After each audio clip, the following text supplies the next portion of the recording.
Mesdames et messieurs, bonsoir et bienvenue dans Question d'actu. En Palestine, la barre de 35 000 morts a été franchie. Hier encore, les bombardements israéliens dans le nord-ouest de la ville de Rafah ont fait près de 45 morts et plus de 200 blessés. Israël affirme avoir tué 2 responsables du Hamas dans ces dernières frappes. Les appels au cessez-le-feu émanant de la communauté internationale se multiplient. La semaine dernière, la Cour pénale internationale a requis des mandats d'arrêt à l'encontre de Benyamin Netanyahou, Premier ministre israélien et le ministre de la Défense israélien. De son côté, la Cour internationale de justice a ordonné ce week-end à Israël d'arrêter son offensive militaire à Rafah. Rappelons que dans ce contexte, l'Espagne, la Norvège et l'Irlande ont décidé de reconnaître la Palestine comme État, à l'instar des 143 pays membres de l'ONU qui reconnaissent déjà l'État palestinien. Peut encore espérer une nouvelle trêve? Quels sont les scénarios possibles pour sortir de ce conflit? Une solution en 2 États, est-ce une issue encore possible et envisageable? On en parle ce soir. Et avec nous pour en parler, M. Driss El Aissaoui, vous êtes analyste politique et économique. Bonsoir. Bonsoir. Merci d'avoir accepté notre invitation. C'est moi qui vous remercie. Avec nous également Monsieur Ali El-Harichi, vous êtes doyen de l'Institut de sciences politiques, juridiques et sociales de l'Université Mondiapolis. Vous êtes avec nous depuis Casablanca. Bonsoir. Bonsoir. Un plaisir de vous avoir avec nous. Merci d'avoir accepté notre invitation. Et puis, avec nous également Monsieur Amjad Chihab. Monsieur Amjad Chihab, vous êtes professeur de sciences politiques à l'Université d'Al-Quds. Vous êtes également président de l'Académie Al-Maqdisi. Bonsoir. Bonsoir à vous et à vos invités. Et merci pour l'invitation. Merci d'avoir accepté notre invitation, c'est un plaisir de vous avoir. Alors, je vais commencer avec vous, Monsieur El Aissaoui. On va parler de ces derniers bombardements qui ont fait 45 morts, plus de 200 blessés. Donc, une frappe sur un camp de déplacés à Rafah, malgré les appels au cessez-le-feu émanant de la communauté internationale. Quelle est aujourd'hui la situation sur le terrain? C'est une situation tout à fait désastreuse, sincèrement. Toute la presse internationale, toute l'opinion publique internationale est ulcérée par ce que fait Israël au niveau du territoire palestinien, particulièrement Rafah et Gaza de manière générale.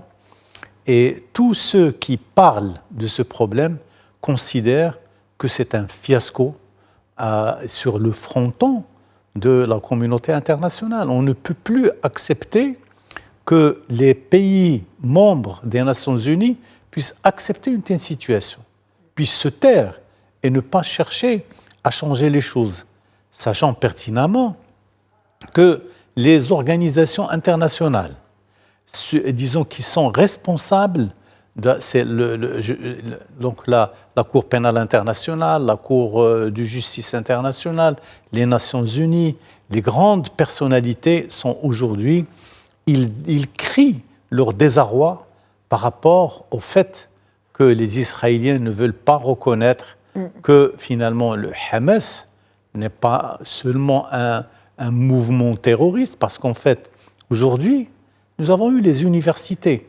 Nous avons eu aussi les intellectuels, les écrivains, tout le monde appelle à cesser ce massacre des populations. Parce qu'en fait, qui c'est qui est victime? Ce sont les enfants, les femmes, les handicapés et tous ceux qui n'ont aucun moyen de se défendre, sachant pertinemment que les Israéliens considèrent qu'à chaque fois qu'ils font une frappe, ils disent « ça, c'est un lieu de déploiement des terroristes du Hamas, etc. » Moi, je trouve que c'est véritablement le grand fiasco de ce 21e siècle. Et je pense qu'Israël est en train de vivre des moments extrêmement difficiles.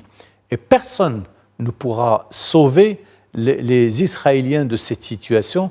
Les pays arabes qui ont accepté de faire, disons, de travailler et d'aider Israël à maintenir cette pression, je pense qu'ils le regretteront très amèrement dans l'avenir proche, sinon tout de suite. Une situation donc de plus en plus critique aujourd'hui sur le terrain. Monsieur Amjad Chihab, malgré les appels au cessez-le-feu émanant de la communauté internationale, l'offensive israélienne semble s'intensifier davantage. Que pouvez-vous nous dire, vous, sur la situation aujourd'hui sur le terrain? Oui, je pense qu'actuellement, le gouvernement israélien n'a pas beaucoup de choix. Et j'ai suivi tout à l'heure sur les Knesset le discours parce qu'il y avait une tentative de faire tomber le gouvernement. Cette tentative était échouée et le Premier ministre israélien il a bien déclaré qu'il n'a pas d'autre choix, qu'il va aller jusqu'à bout. Parce qu'Israël il a eu 3 échecs depuis le 7 octobre. Le premier échec, il a promis comme des objectifs d'éradiquer Hamas et libérer ses otages. Il a échoué complètement. La deuxième, il n'a pas réussi à préparer l'avenir, surtout qui va gouverner Gaza en cas où ces blancs va éteindre ses objectifs. La troisième, c'est au niveau de la réputation, au niveau de l'image d'Israël sur les niveaux régional et international. Ces 3 échecs poussent le Premier ministre à continuer. Pourquoi? Parce qu'il y a vraiment aucune pression efficace jusqu'à maintenant sur Israël. Il n'y a pas de sanctions diplomatiques, il n'y a pas de sanctions économiques, il n'y a pas de sanctions militaires. Jusqu'à aujourd'hui, même avec la guerre menée contre la bande de Gaza depuis 8 mois, il n'y a pas eu de sanctions réelles sur l'État hébreu, malgré la pression internationale, malgré les décisions du tribunal international, les décisions du tribunal pénal international, qui peut-être dans 2 semaines, ils vont faire quelque chose au niveau des mandats, des arrêts et des gens qui sont coupables, ou présumés coupables des crimes contre l'humanité, crimes de guerre.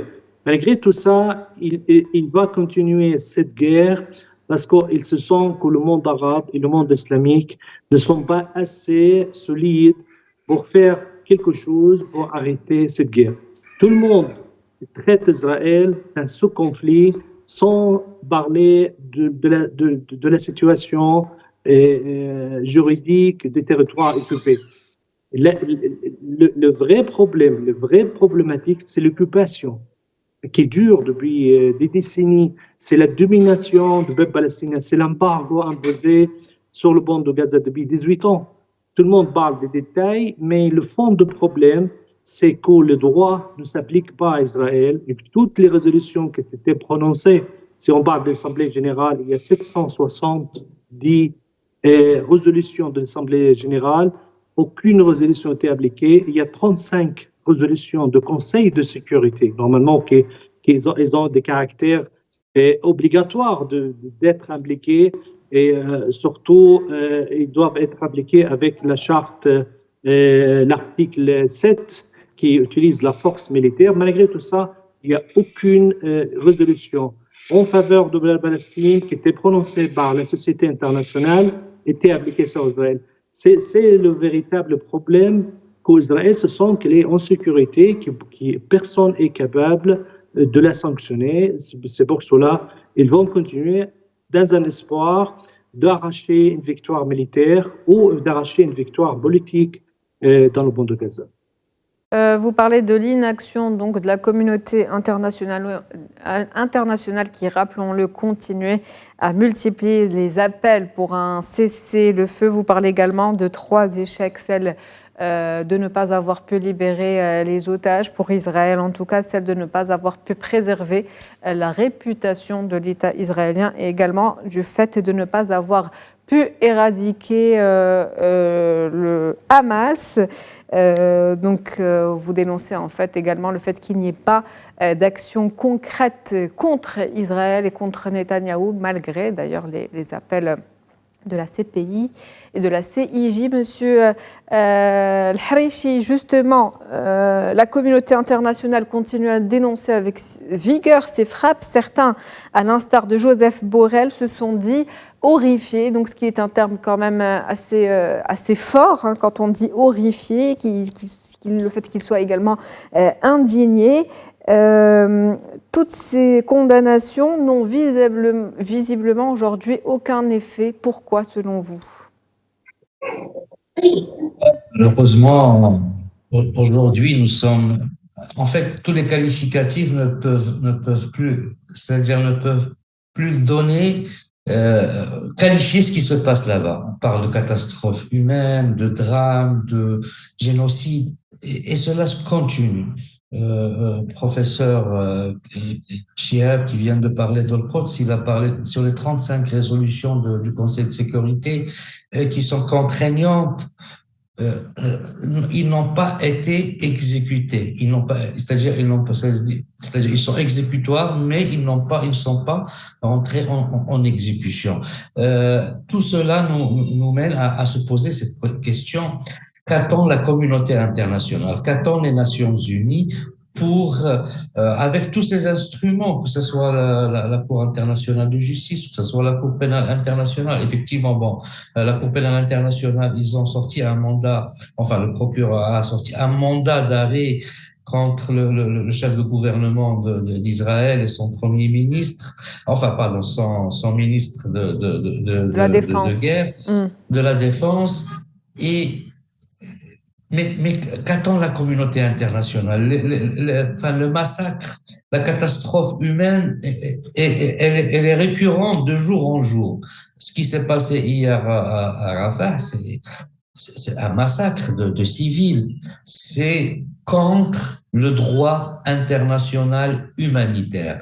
Le droit international humanitaire, il a 3 fondamentaux à protéger. C'est la protection des droits fondamentaux qui sont le droit à la vie, le droit à la santé et le droit à la paix. Ces 3 droits ne sont pas protégés en Palestine et aujourd'hui à Gaza. Quand on parle de droit à la vie, nous avons l'article 3 de la Déclaration universelle des droits de l'homme qui parle de ce droit à la vie. Toute personne a droit à la vie, à la sûreté personnelle et à sa protection. Le pacte international relatif aux droits civils et politiques parle aussi de ce droit à la vie. Les conventions régionales, européennes, américaines parlent de ce droit à la vie.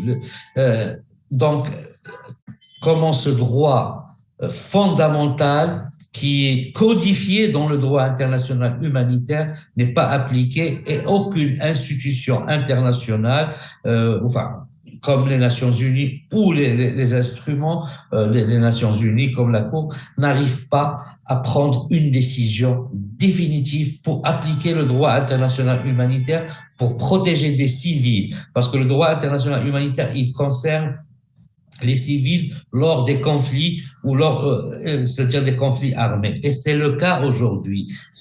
Et c'est un droit qui revient à presque un siècle.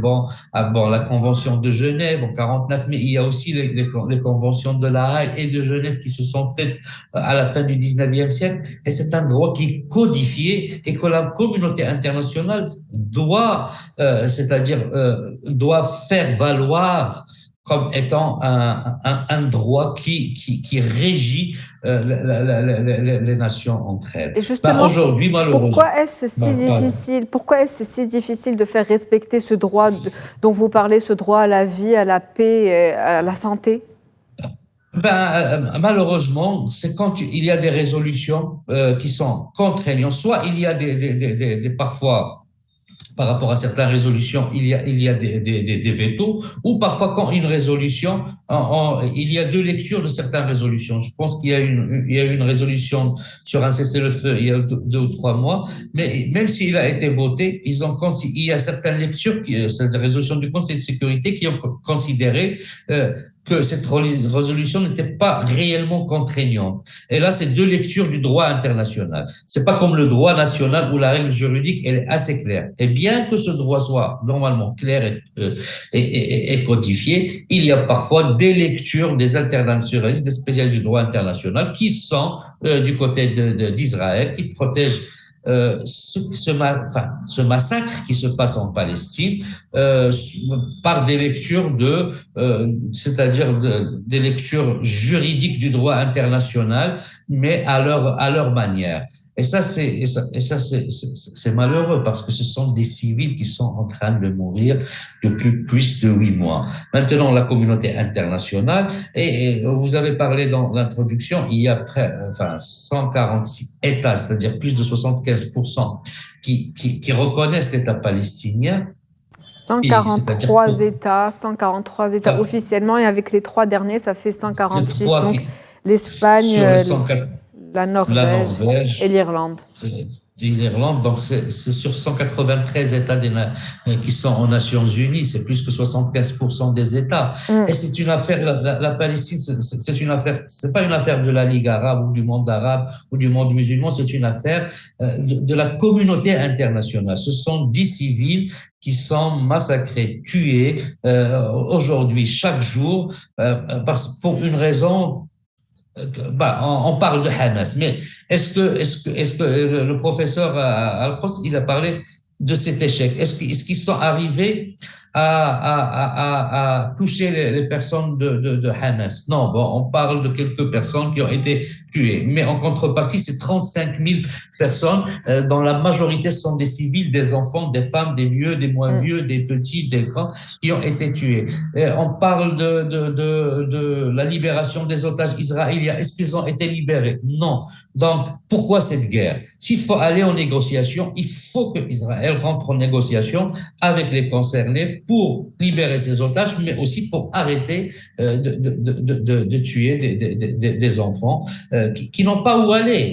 Gaza est circonscrite dans un territoire, un petit territoire de 41 km². On leur a demandé d'aller du nord vers le sud. Ils sont partis vers le sud, à Rafah. Maintenant, on leur demande de se déplacer. Et là, c'était un camp. C'était un camp de déplacés, c'est-à-dire de réfugiés. C'est même pas des gens dans leur maison, donc, qui ont été frappés. Donc, la communauté internationale doit arrêter ce massacre. Comment? Il faut que le Conseil de sécurité vote dans l'urgence une résolution qui arrête, c'est-à-dire qui impose cette fois-ci le cessez-le-feu et qu'il n'y aurait qu'une seule lecture, un cessez-le-feu immédiat pour protéger tout le monde dans cette région. Il faut donc un cessez-le-feu immédiat. Il faut que ce soit une résolution qui soit votée de manière urgente, comme vous l'avez dit, Monsieur El-Aissaoui, justement, avec toutes les réactions qu'il y a au niveau du monde aujourd'hui, avec la communauté internationale qui élève un petit peu sa voix, cette pression, on va dire, internationale qui se fait. Est-ce qu'il peut y avoir aujourd'hui changement de la position américaine qui a toujours été aux côtés d'Israël? C'est très compliqué parce que quand on cite les États-Unis, il y a plusieurs considérations à prendre en compte.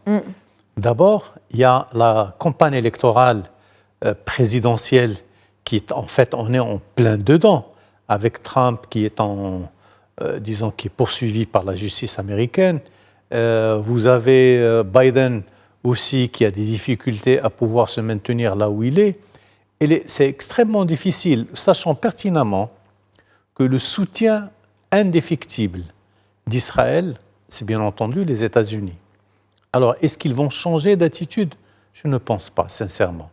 Je n'ai pas du tout le sentiment que, quelle que soit la pression qui peut être faite par les 193 pays, par l'ensemble de la communauté internationale, par tout ce qui se fait au niveau des Nations Unies et avec la Cour pénale internationale, la Cour internationale de justice, etc., tout ça ne suffira pas à remettre en cause la situation au niveau d'Israël, au niveau de Gaza, de Rafah, et surtout par rapport aux Israéliens, surtout parce qu'en fait, on a souvent oublié que Benjamin Netanyahou, le chef du gouvernement israélien, a été décrié pendant des mois dans les rues israéliennes. Et les gens ont demandé à ce qu'il parte. Pourquoi? Parce que c'est un monsieur qui a voulu faire une réforme des codes et des lois qui régissent le pouvoir en Israël, et ils l'ont su. Ils ont compris que c'est un homme dangereux, qu'il fallait lui mettre les freins bien avant qu'il commence. Et ils n'ont pas réussi. Et finalement, on est véritablement aujourd'hui devant cet ogre qui est en train de moudre les Palestiniennes et les Palestiniens, les petits, les malades, les handicapés, etc., avec cet objectif avoué ou non avoué de vouloir arrêter le Hamas. Alors que, sachant, si on se rappelle, une petite mémoire vous dira que c'est les Israéliens eux-mêmes qui ont lancé le mouvement Hamas. Ce sont eux qui lui ont donné les moyens de combattre l'OLP, de combattre les forces de sécurité palestiniennes. Comment voulez-vous que l'on puisse aujourd'hui arrêter ce processus? Il ne peut pas être arrêté. Et Benjamin Netanyahou ne veut pas reconnaître qu'il a échoué.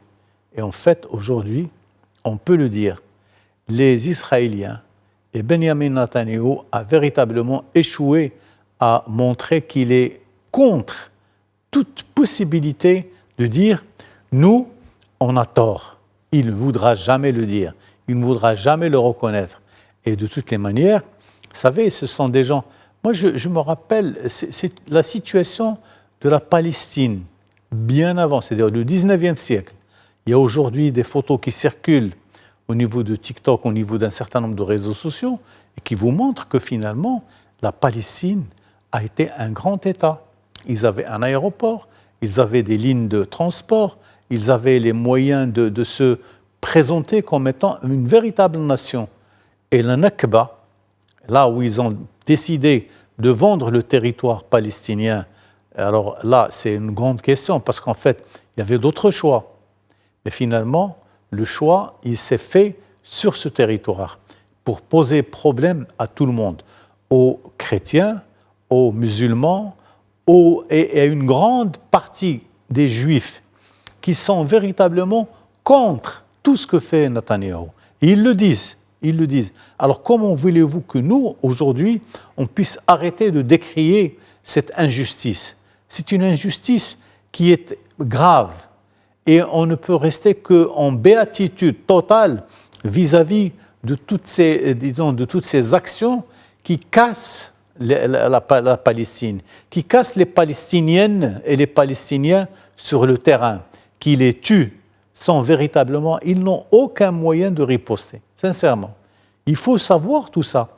Et c'est ça le problème. Quand on dit qu'ils n'ont pas exécuté telle ou telle décision, mais c'est des gens qui sont incapables.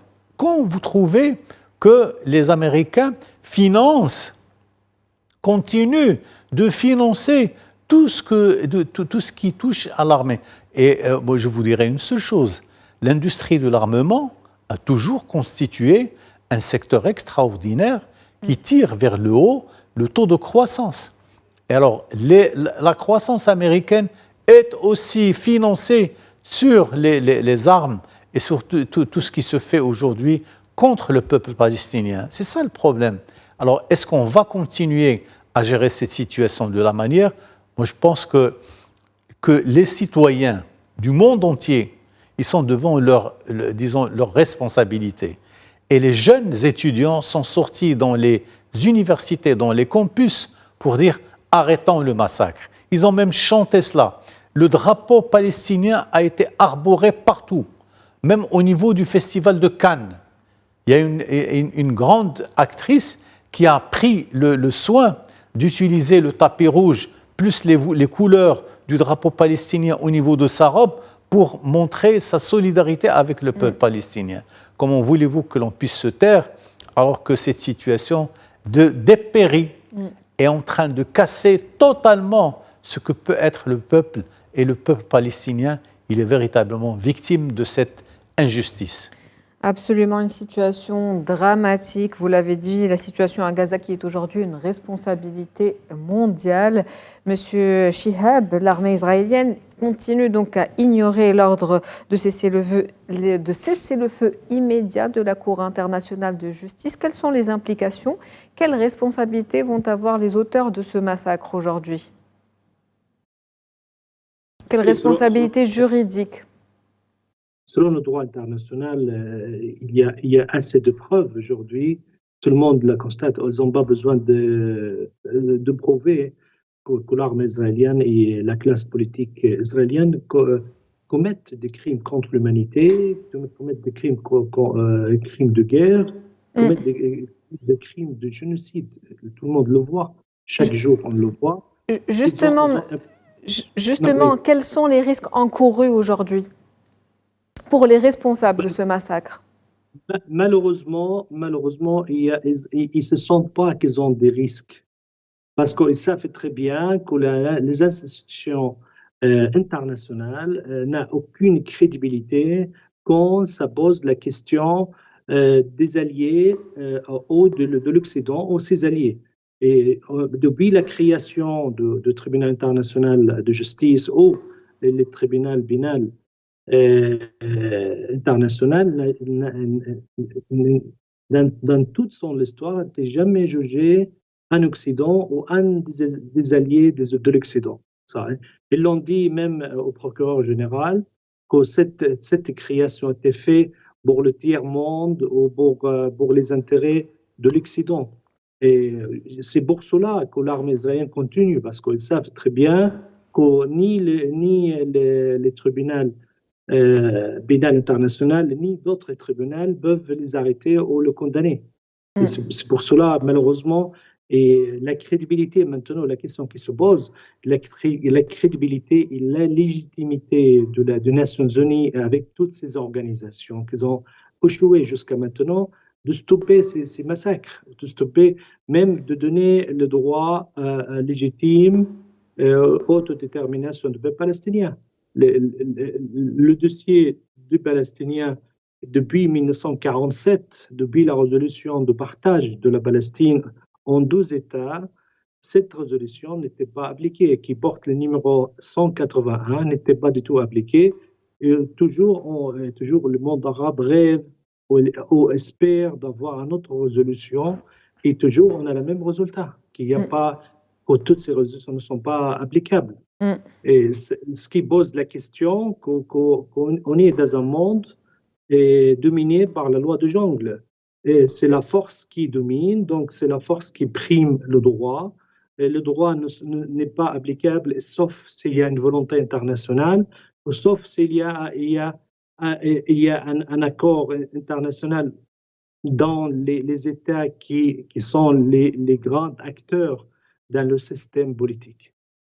Les Israéliens, ils jouent avec certaines théories, la théorie de risque, par exemple, aujourd'hui, et ils pensent que continuer la guerre, ça porte plus de fruits que stopper la guerre.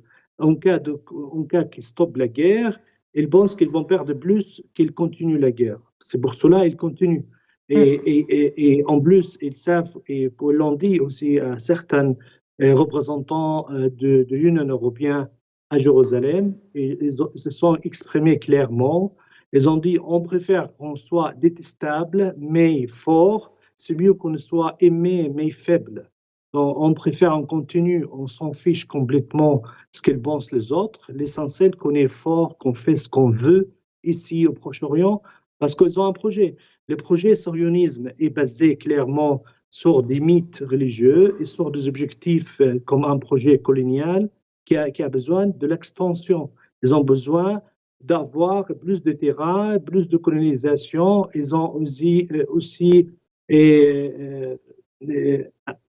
un espoir de reconquérir les Sinaï, l'Égypte, la Jordanie, le Liban. Ils ont un drapeau qui fixe leur objectif avec 2 fleuves. Le fleuve d'Euphrate qui se trouve en Irak et le fleuve de Nil qui se trouve en Égypte. Et ils n'arrêtent pas de les dire ça dans toutes les réunions, et surtout que ce gouvernement, c'est un gouvernement de l'idéologie sionisme religieux. Ce n'est pas l'idéologie sionisme laïque. Et on voit clairement maintenant, il y a un conflit interne en Israël contre les 2 idéologies. Les 2 idéologies aujourd'hui s'affrontent, et malheureusement, c'est l'idéologie sorio-religieuse qui domine la scène et tient toutes les cartes, surtout sur la scène politique, malgré les manifestations, malgré l'opposition. Et on ne trouve même pas des responsables politiques qui ont le charisme et la capacité de battre Netanyahou, et il n'y a pas d'adversaire, de réel adversaire à Netanyahou. C'est pour cela, malheureusement, peut-être cette guerre va continuer encore et dans une atmosphère d'inefficacité de la communauté internationale et aussi d'inefficacité du monde arabe qui se trouve complètement paralysé et faible face à la volonté des États-Unis au Proche-Orient, et aussi la division qu'Israël profite aussi interne entre les Palestiniens, entre résistants et entre autorités qui ne croient pas du tout par la résistance militaire. Et tout cela joue en faveur de ce gouvernement d'extrême droite et qui malheureusement, il décide de continuer, il décide d'affronter toute cette pression qui ne sont pas vraiment efficaces, de continuer la guerre contre Gaza, et contre les infrastructures à Gaza et les maisons des civils. Ils ont rasé tout. Ils ont laissé ni vous l'avez dit, un gouvernement israélien prêt à aller jusqu'au bout, une impunité aujourd'hui qui porte atteinte justement à la crédibilité des institutions internationales. Tout à l'heure, Monsieur Al-Harichi, vous avez parlé d'une double lecture du droit international. Je le disais en préambule, la CPI a requis 2 mandats d'arrêt, donc vous l'avez dit également tout à l'heure dans vos propos, 2 mandats d'arrêt à l'encontre du Premier ministre israélien et du ministre de la Défense. Qu'est-ce que ces mandats d'arrêt impliquent? Est-ce qu'on peut s'attendre aujourd'hui à des sanctions qui vont venir dans les semaines qui viennent? Suite à ces 2 mandats d'arrêt, bien évidemment. Et ces mandats d'arrêt, c'est-à-dire pour les présenter devant la Cour pénale internationale. Il faut que la Cour pénale internationale décide d'actionner ou d'activer, c'est-à-dire les juges, ça c'est le procureur qui dépose, c'est-à-dire ces mandats d'arrêt, que la Cour pénale internationale active ces 2 mandats d'arrêt. Maintenant, si parce que le mandat d'arrêt contre le chef du gouvernement, donc M. Netanyahou, et puis le ministre de la Défense, si ces personnes-là se déplacent dans des pays qui sont des États, c'est-à-dire qui font partie qui ont ratifié l'accord de la Cour pénale internationale, ils doivent les remettre c'est-à-dire pour être jugés pour les crimes que le procureur général a annoncé dans sa déclaration. Chose qui ne va pas se passer à mon avis, parce que je ne pense pas que les personnes concernées vont se déplacer dans des États qui vont, c'est-à-dire l'action, qui vont exécuter l'action demandée par la Cour pénale internationale ou par le procureur général de la Cour pénale internationale. Et ces mandats d'arrêt, bon, à mon sens, ils ont un sens beaucoup plus symbolique que réel. Pour qu'il soit réel, il faut vraiment, comme on revient, que la communauté internationale passe à l'action. Monsieur Chihab, professeur Chihab, il a parlé de la jungle. Effectivement, on est dans une forme de relation entre les États où le plus fort règne, où le plus fort fait la loi. Et puis, les institutions supranationales, aujourd'hui, c'est-à-dire les Nations Unies et les autres organisations, les instruments avec lesquels elles opèrent, n'arrivent pas à appliquer le droit ou les règles du droit international avec Israël, parce qu'il y a une protection, bien sûr, des États-Unis, donc qui est l'allié principal, bien sûr, avec beaucoup de pays de l'Occident, comme cela a été cité d'Israël. Alors, que faire? Maintenant, la question, que faire? Est-ce que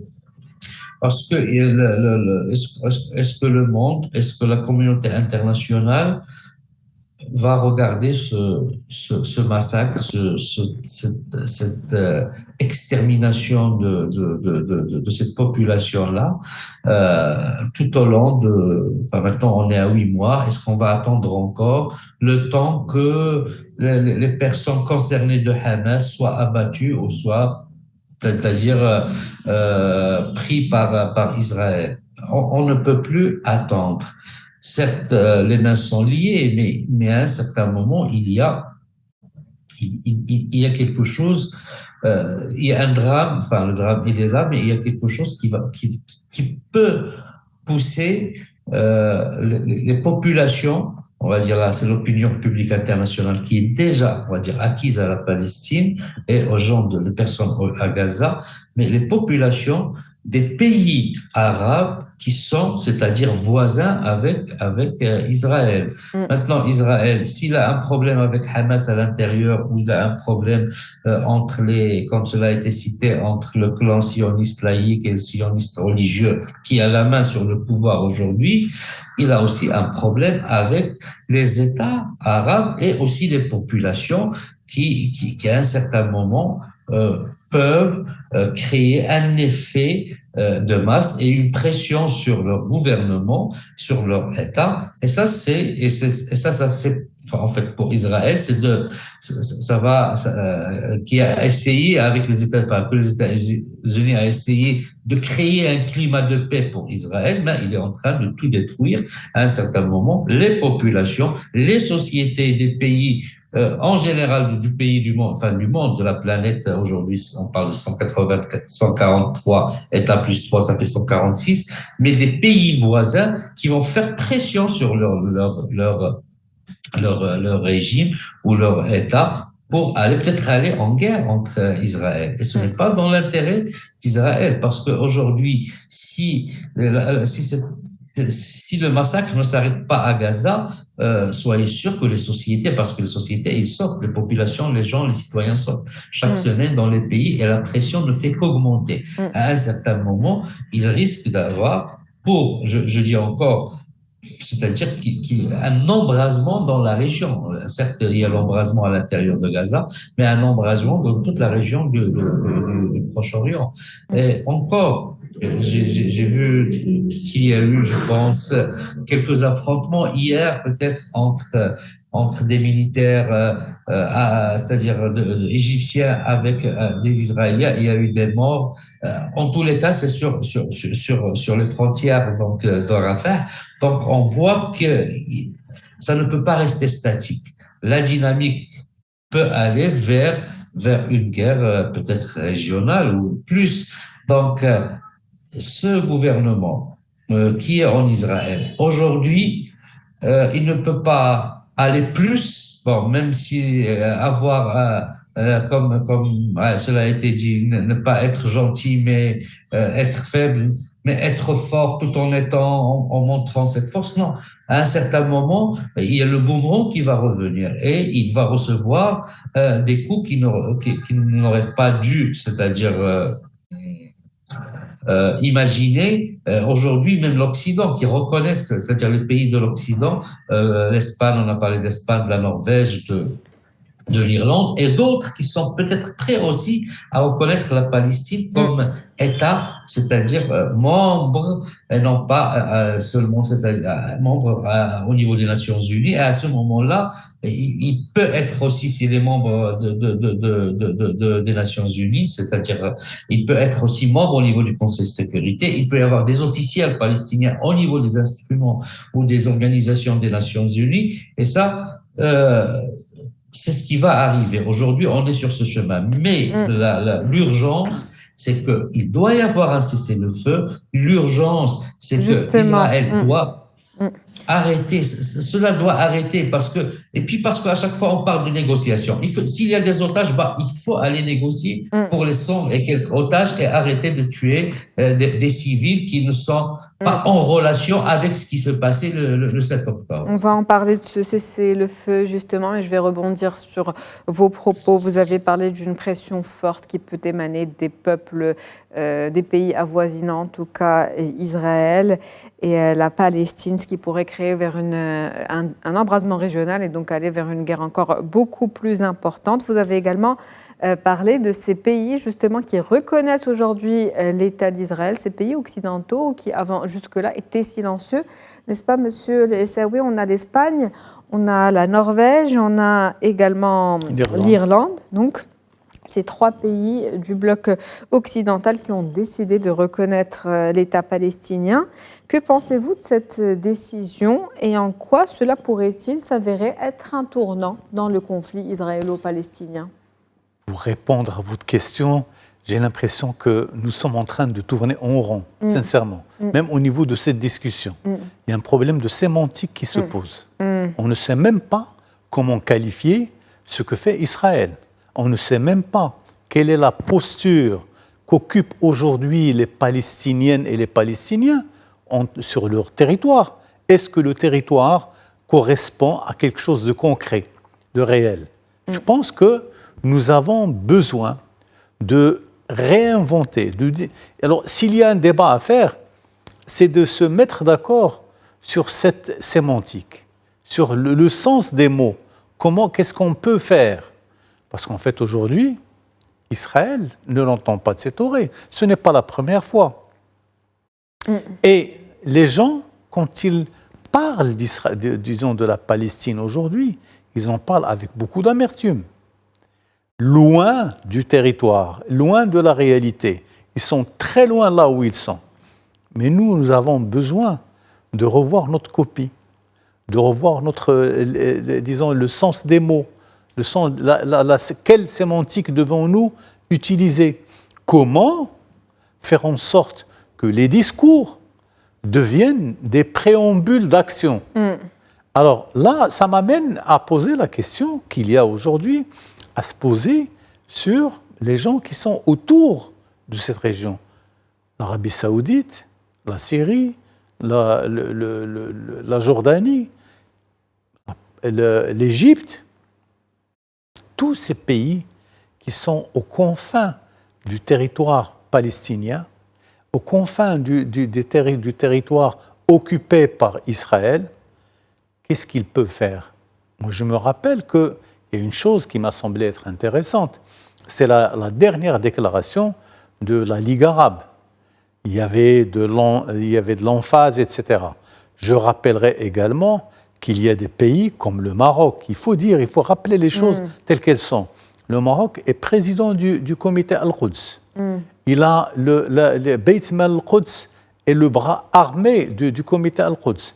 Il fait des choses. Le bras financier. Le bras financier, absolument. Du comité Al-Quds. Absolument, vous avez raison. Le bras financier par lequel Beit Mal Al-Quds finance des actions concrètes sur le terrain. Parce que les Marocains, il y a une présence forte des Marocaines et des Marocains. Il y a une présence forte des autres nations arabes au niveau du territoire palestinien. Alors comment voulez-vous que l'on puisse... Qu'est-ce que vous voulez qu'on attende? Netanyahou ne fera pas de marche arrière.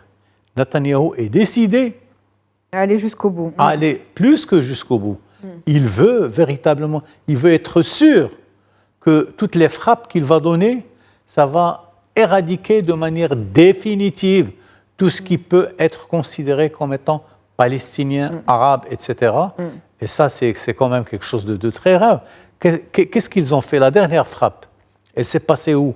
Elle s'est passée sur un territoire où on avait demandé aux gens de se regrouper. C'est les civils à qui on a demandé de partir du nord vers le sud et de se mettre au niveau de Rafah. Voilà. Finalement, on les a bien mis en œuvre, bien en vue, pour pouvoir les frapper comme il se doit. Ils ont l'impression que le Hamas va être cassé en faisant ce travail. Je ne pense pas, sincèrement. La seule chose qui est sûre aujourd'hui, c'est qu'Israël a perdu. Netanyahou a perdu. C'est vrai, il faut dire la vérité, les choses telles qu'elles sont. Il faut donner un sens réel, concret, de ce qu'on est en train de dire aujourd'hui. Est-ce que demain, Israël va être la même chose? Je ne pense pas, sincèrement. Même s'il y a des États arabes qui ont pris des initiatives très courageuses pour essayer de créer un contact direct avec les Israéliens, je pense qu'ils vont se retrouver véritablement seuls avec cette situation et que finalement, à eux de repenser la chose et de dire que est-ce qu'on peut faire autre chose? Je pense que ça va être très, très difficile d'imaginer d'autres sorties de cette grande crise.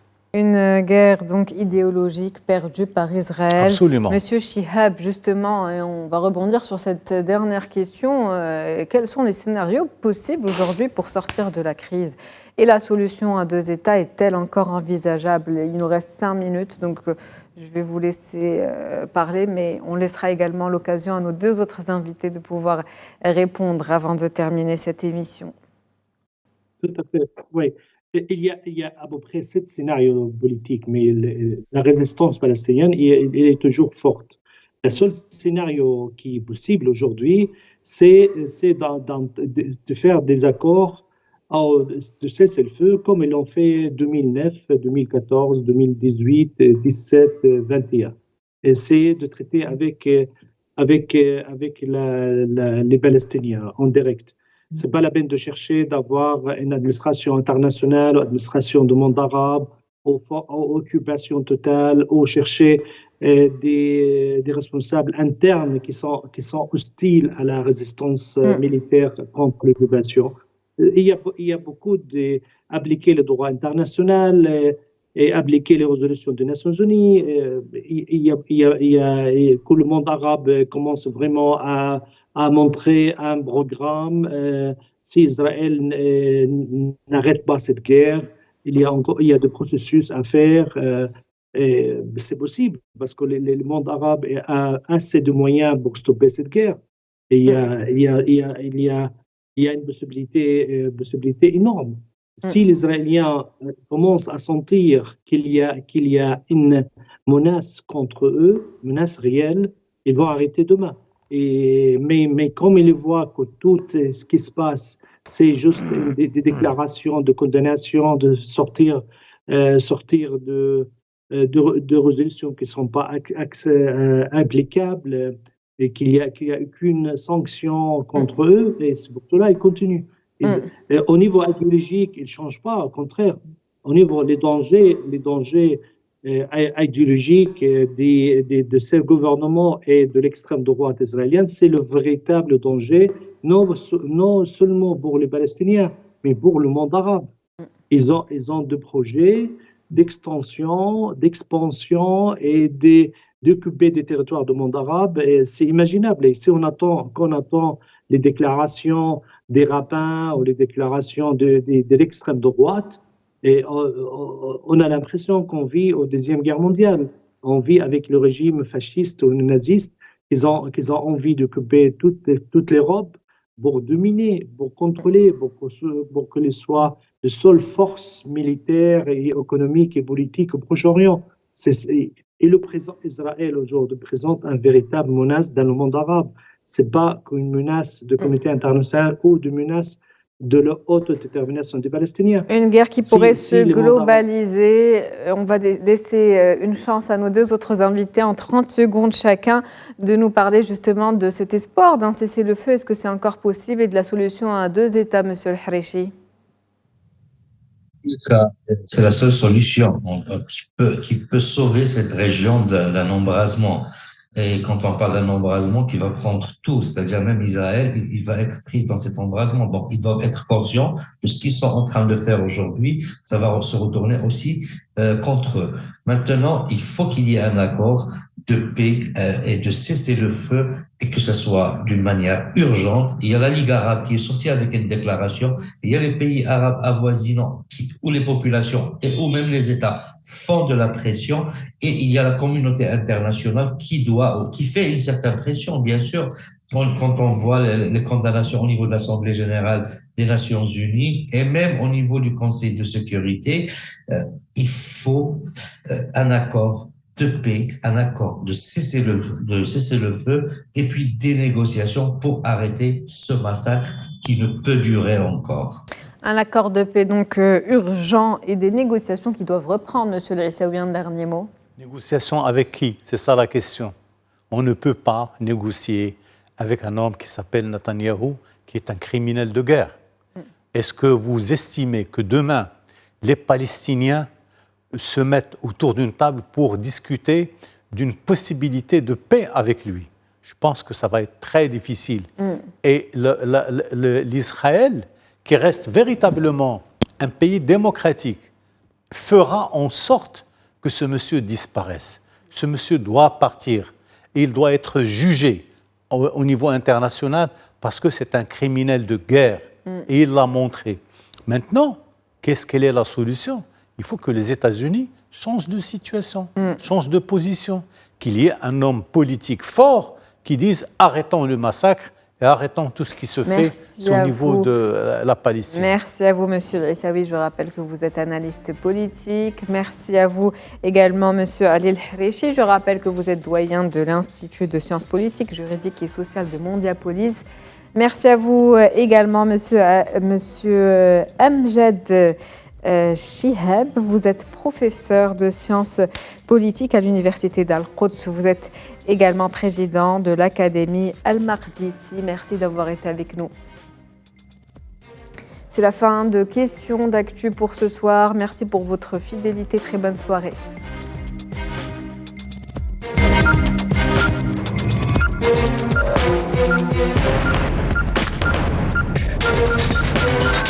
We'll be right back.